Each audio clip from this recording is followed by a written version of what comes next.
uma família orante, você acha que o pai, com estrutura... A gente tá falando de estrutura social que nós precisamos, porque os dados acho que são os mesmos que a senhora tem, eu também tenho, de 70% dentro de casa. Sim. O pai é quem violenta, agride, e o padrasto é quem abusa, porque ele faz aquele papel de acolhedor, vou cuidar dos seus filhos. A mãe não tem uma situação social complicada, ela é dependente, então ela acaba se passando por uma situação que ela vai para a delegacia, ela retira a queixa. Tô mentindo, doutora? Não. Ela retira a queixa porque ela não tem. Então, Não tem geração de emprego que nós temos que trabalhar para acabar com isso, ela ser uma mulher empreendedora. Quando fala da mulher empoderada, é a mulher que tem um salário para ela poder não ser vítima disso, né? A informação que nós falamos, a prevenção desse trabalho, a geração de creche. Ela tem que colocar as crianças no creche para poder trabalhar. Isso, políticas públicas, para a gente ter um ambiente melhor e favorável. Eu não acho ruim o dia do Rosário, não. Eu acho até um pouco hipocrisia de grande parte que deve ficar contra, que a maioria dos feriados do Brasil são religiosos. Não é feriado. Não são. Mas quando a religião entoa um feriado, todo mundo acha bom. O que eu acho ruim, o deputado, o que eu acho inconcebível, não é a senhora botar o dia do aborto, desculpa, Deus me livre. do Rosário, o dia do Rosário. Seria me obrigar a rezar um rosário. Não vai. Aí não. Aí fica à vontade. Mas assim, que por sinal é todo mundo junto no mesmo dia. Mas qual é a ideia? Aquelas que querem, né, convencer.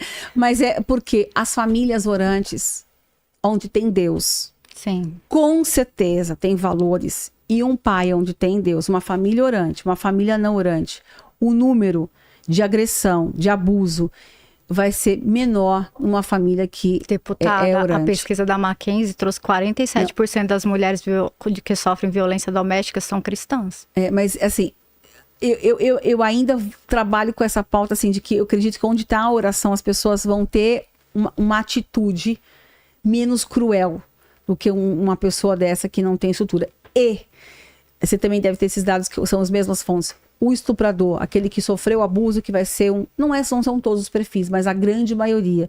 Então, aí eu volto. Essas políticas públicas, desse resgate, desse cuidado, desse olhar família em geral. Eu boto no meu perfil todas as políticas públicas de acolhimento e o que tiver.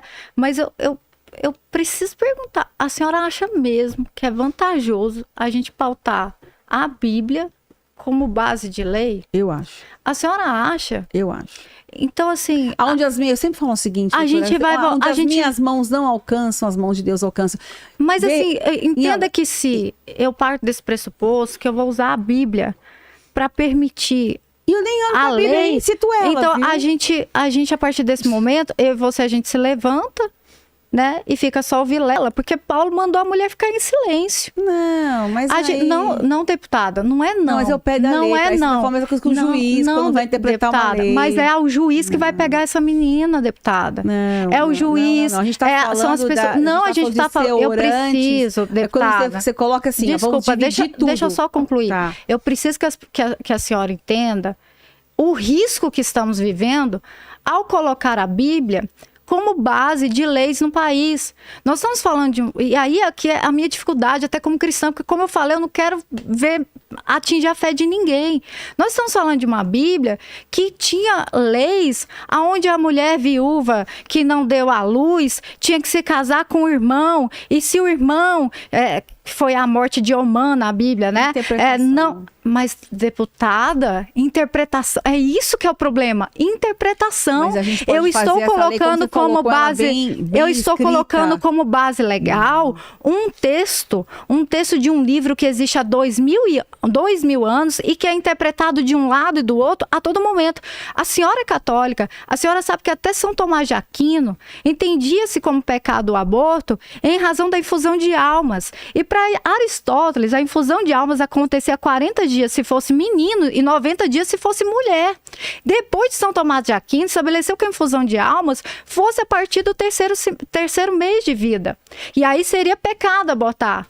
E depois, somente em 1869, que se entendeu o pecado do aborto a partir da concepção, porque entendeu vida aqui. Ou seja, a gente está falando de algo que não tem consenso nem da Igreja Católica, deputada. Eu acho que eu deixei aí, Fábio, alguns vídeos interessantes sobre como os religiosos têm interpretado palavras e trechos bíblicos. Pode botar o do pastor que acha que a mulher... o padre, por exemplo, vamos lá. Aqui eu tenho uma fala do padre falando que o sexo, um padre da igreja católica... Colocar o fone. Temos que colocar um fone. Vamos lá. Tá vindo som? Homossexual não há abertura à vida, como no sexo entre homem e mulher, com anticoncepcional, camisinha, não há abertura à vida, como no sexo vivido de forma devassa, sem compromisso, não há abertura à vida, então não há sexo, que as pessoas são chamadas a manter a castidade e o celibato. Então aqui eu trouxe um exemplo da igreja católica que entende que o sexo que não for para a abertura da vida, ele não é abençoado por Deus. Então se eu pego essa interpretação e transformo isso numa lei, eu vou falar para todo mundo e todo mundo que está me ouvindo, entenda que a partir de agora eu não posso camisinha, eu não posso anticoncepcional e o sexo tem que ser para fins de procriação. Entende? Ou da relação do casamento. Exato, mas eu não concordo com isso. E o Vilela, com certeza, não concordo. E eu vou ter um monte de gente aqui que vai falar assim, meu Deus do céu, imagina se a partir de agora eu transformo em crime o sexo sem ser para ter abertura à vida. E assim, eu respeito demais, eu acho linda a doutrina. A gente não está falando de transformar em crime quem não vai seguir a doutrina. Isso não foi falado. Não, mas eu estou falando de legislação com base nisso. O que eu estou dizendo imagina eu falar, não vou ter política pública de camisinha. Não, quando eu estou falando, não. Eu vou só então fazer uma ressalva aqui. Quando eu digo que a gente vai governar com base na Bíblia, é o respeito que eu vou ter pelo ser humano. É o respeito que eu vou ter para buscar políticas públicas e fazer a melhor entrega. Então, é aquela coisa, deu certo, deu, não deu certo, não deu. Por quê? O que falta no nosso país hoje? O compromisso com o ser humano. Não tem compromisso com o ser humano. Então, assim, o que eu estou dizendo é que a base cristã, seja ela, e a Bíblia é um caminho para isso, para você entender, para você estudar. A gente tem que fazer. Você fez teologia, eu não fiz teologia.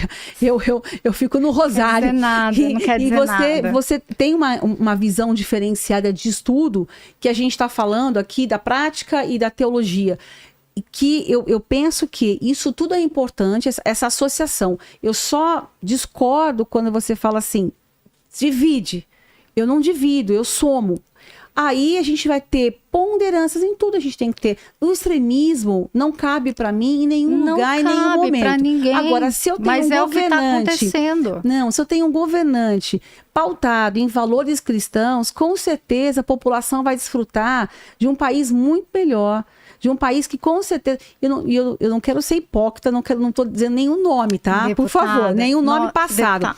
Eu digo que os valores cristãos no nosso dia a dia, na nossa rotina, aqui, do respeito entre nós, na hora que a gente for embora para casa, no seu trabalho, na acolhida que você vai ter... A senhora viu o vídeo do pastor que culpa a criança? Não vi. Tem aí, Fábio?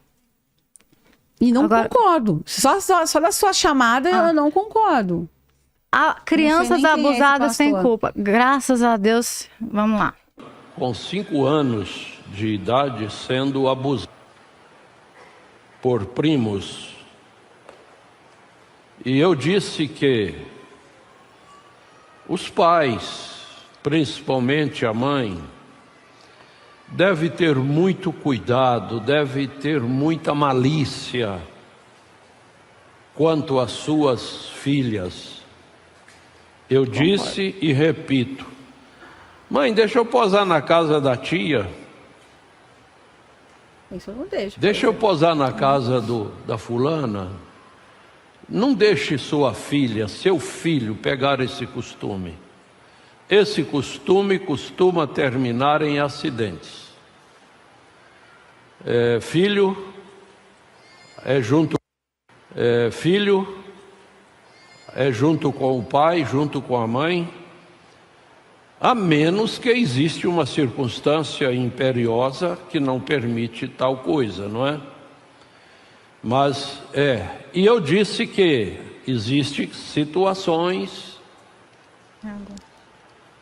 que quando eu disse que existem situações que quando acontece um abuso de uma criança, a criança é também culpada, Não, porque isso não ela dá. deu lugar. Mas olha só, isso é uma exceção. Põe o do pai.